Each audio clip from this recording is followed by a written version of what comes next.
Students, आज हम इस वीडियो में लाइफ प्रोसेस के होलोजोइक मोड ऑफ न्यूट्रिशन जिसमें ह्यूमन बींग्स आते हैं उनके एब्जॉर्प्शन को, उनके न्यूट्रिशन लेने के प्रोसेस को अच्छे से समझने वाले हैं।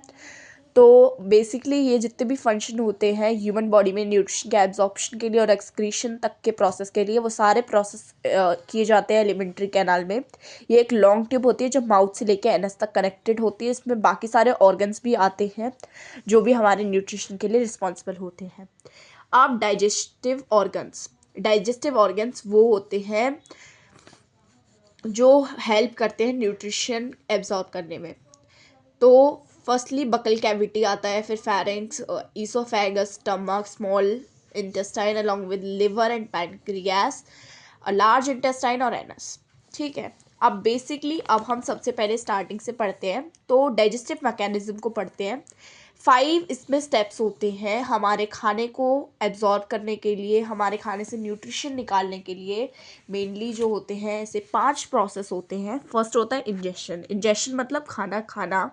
डाइजेशन मतलब खाना पचाना। एब्जॉर्प्शन मतलब जो भी न्यूट्रिएंट्स हमें उसमें से चाहिए वो लेना। एसिमिलेशन मतलब पानी एक्सक्रीट करना, पानी अपने लिए निकाल लेना बॉडी उसमें खाने में से। और इजेशन मतलब खाना बाहर निकाल देना अपनी बॉडी से। फर्स्ट जो रोल होता है वो सलाइवरी एमाइलस का होता है। सलाइवरी एमाइलस बकल कैविटी यानी कि माउथ में प्रेजेंट होता है। इसके लिए सलाइवरी ग्लैंड होती है जो कि प्रोड्यूस करती है सलाइवरी एमाइलस। सलाइवरी एमाइलस का रोल क्या है? ये प्रेजेंट होता है सलाइवा में, थूक में प्रेजेंट होता है और ब्रेक डाउन कर देता है स्टार्च को सिंपल शुगर में। सिंपल शुगर को माल्टोस कहते हैं और स्टार्च को हम कॉम्प्लेक्स शुगर भी कह सकते हैं बेसिकली। गैस्ट्रिक ग्लैंड क्या होती है? स्टमक में प्रेजेंट होती है जो कि रिलीज करती है HCl एक टाइप का एसिड है। म्यूकस हमारी इनर लाइनिंग को, स्टमक की इनर लाइनिंग को प्रोटेक्ट करता है एसिड से। एसिड बहुत हार्मफुल होता है इसलिए म्यूकस हमारी बॉडी में प्रेजेंट होता है स्टमक के लाइनिंग पर। एंड पैप्सिन क्या होता है? बेसिकली पैप्सिन एक टाइप का जूस ही मान लो जो कि हेल्प करता है प्रोटीन के डाइजेशन में। अब ये जो पैप्सिन होता है ना, ये सिर्फ तभी वर्क करता है जब मीडियम एसिडिफाई हो। तो एसिडिक मीडियम के लिए हमारे स्टमक में HCl प्रेजेंट होता है जिससे कि मीडियम जो होता है वो एसिडिफाई हो जाता है। अब देखो म्यूकस का रोल क्या है? Protect inner lining of stomach और muscles of stomach wall helping in mixing of food. मैंने आपको पहले ही बता दिया था ये।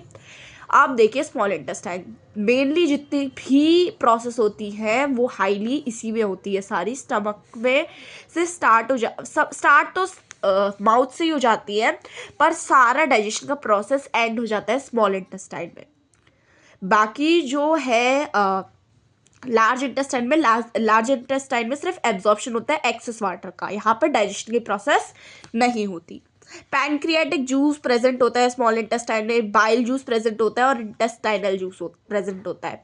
अब ये सारे जूस आते कहाँ से? पैनक्रियाटिक जूस आता है पैनक्रियास से जिसमें होता है अमाइलस, ट्रिप्सिन और लिपेज। अमाइलस हेल्प करता है स्टार्च ब्रेक डाउन करने में, ट्रिप्सिन हेल्प करता है प्रोटीन डाइजेस्ट करने में, लिपेज हेल्प करता है इमल्सीफाइंग फैट्स मतलब फैट को इमल्सीफाई, जो फैट होता है उसको वो तोड़ देता है। अब इमल्सीफाई कौन करके देता है? फैट को इमल्सीफाई करके देता है फैट को पैप्सिन नहीं करके देता, सॉरी।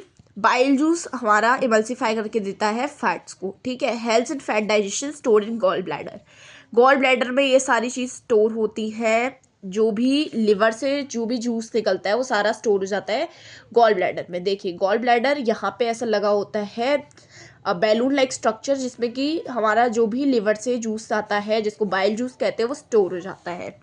ठीक है, आगे देखिए पैनक्रियाटिक जूस देख लिया, बाइल जूस देख लिया। अब इसी के बाद सारा प्रोसेस खत्म हो जाता है जिससे जितने भी न्यूट्रिएंट्स चाहिए हमारी बॉडी में आ गए। अब लार्ज इंटेस्टाइन जो होता है वो एक्सेस वाटर, जो भी पानी होता है एक्स्ट्रा, उसको एब्जॉर्ब कर लेता है और rest of the substance are removed by anus से सारा जो भी है बाकी का वेस्ट प्रोडक्ट निकल जाता है, नाइट्रोजनस वेस्ट। अब एब्जॉर्प्शन कैसे होता है न्यूट्रिशन का? देखो न्यूट्रिशन ये सारे तो इन्होंने स्पेसिफाइडली निकाल लिए, बट बॉडी में कैसे जाएंगे ये दोबारा से? फिंगर लाइक प्रोजेक्शन प्रेजेंट होती है स्मॉल इंटेस्टाइन में जिसको विलाई कहते हैं या फिर विली भी कहते हैं।